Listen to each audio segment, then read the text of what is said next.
Hi, everyone. Thanks for coming out to the eBooks in the Digital Era panel.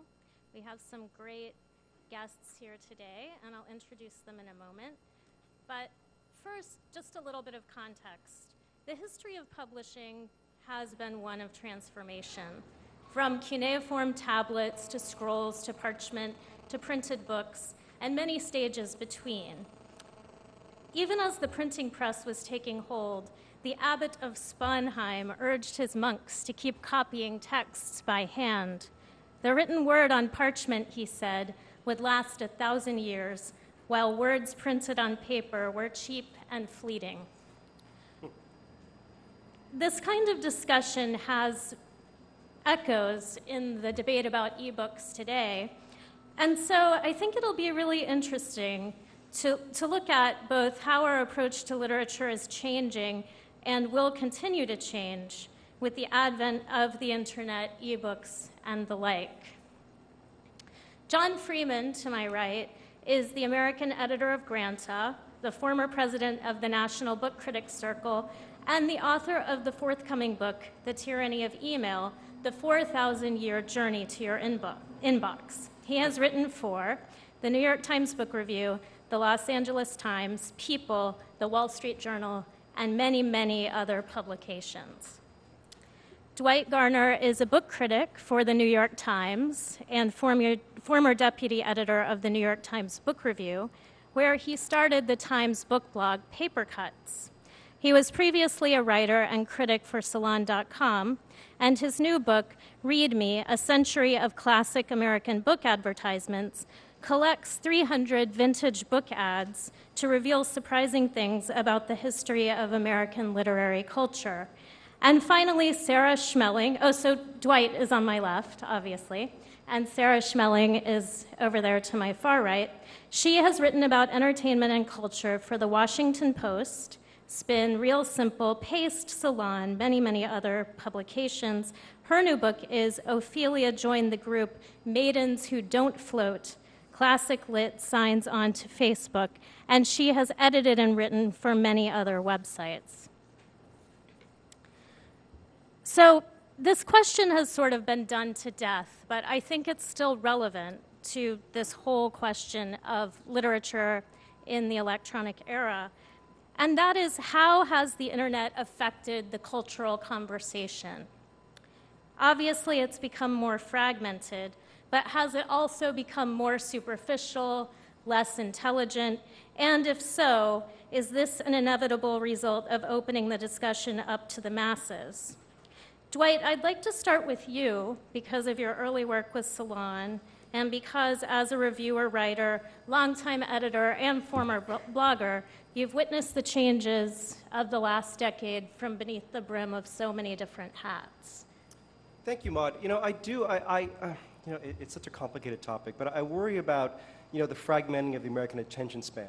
All of us know we're at our computers all day long, and we're doing this. We're looking for, what's next, whether it's ideas or information, news, gossip. And writers on the web, I think, have learned to write shorter, write tarder, write tighter, in an effort to grab eyeballs. And who are those eyeballs? It's us. And conversely, interestingly, I think a recent NEA survey showed that in the last 5 or 6 years, there's been a 4% increase in literary reading in America. So conversely, I think people are trying to clear a space. At the end of their days, they're trying to get away from the screen. They're clearing out a space for literature in their lives. So there's kind of two factors at work here. Well, Jon, you also, as the author of The Tyranny of Email and a former blogger in your capacity at the NBCC and editor of Granta, and I know for Granta you're devoted to opening up the possibilities of the magazine and creating a kind of cultural space.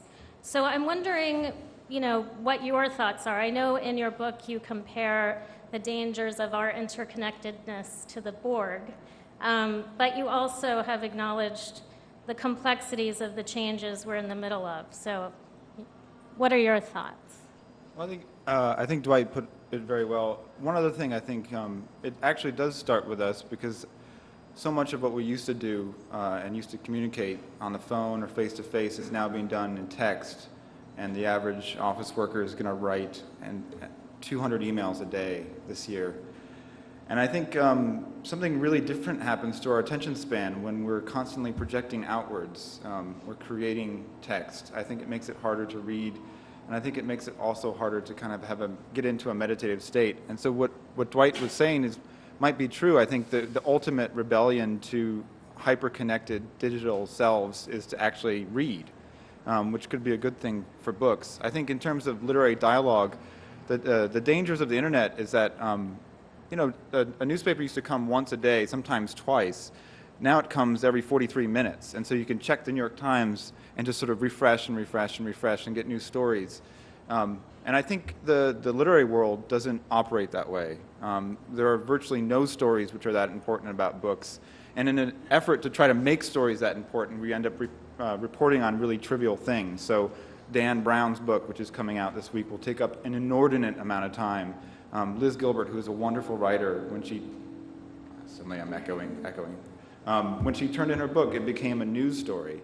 I think, one of the great things about book criticism is it actually approximates the experience of reading. And so I sort of hope that as great as book blogs are and online and literary publishing is, that people slow down and spend more time actually writing in a way that reminds you what it feels like to read.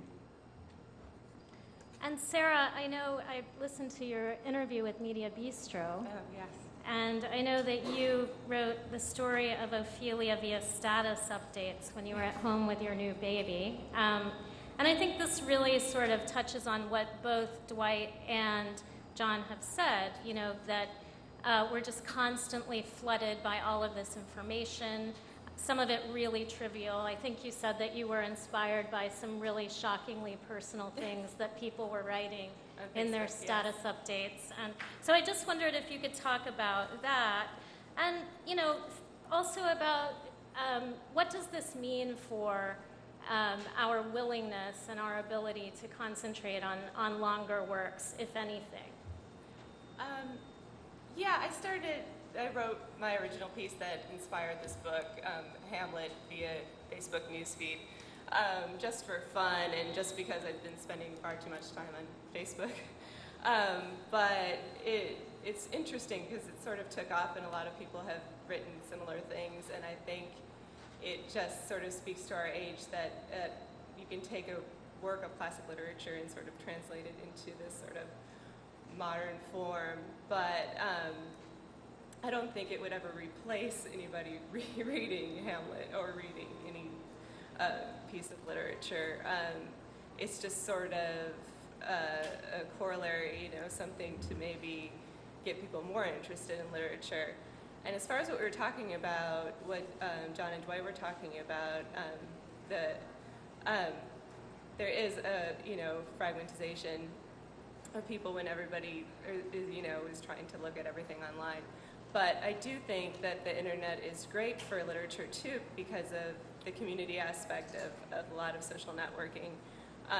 There are specific social networking sites just for literature like Goodreads and Library Thing that are bringing all these readers together discussing books and recommending books that might not be on the bestseller list and that they've just sort of come across in other ways. And so I think there are definite benefits to the internet too.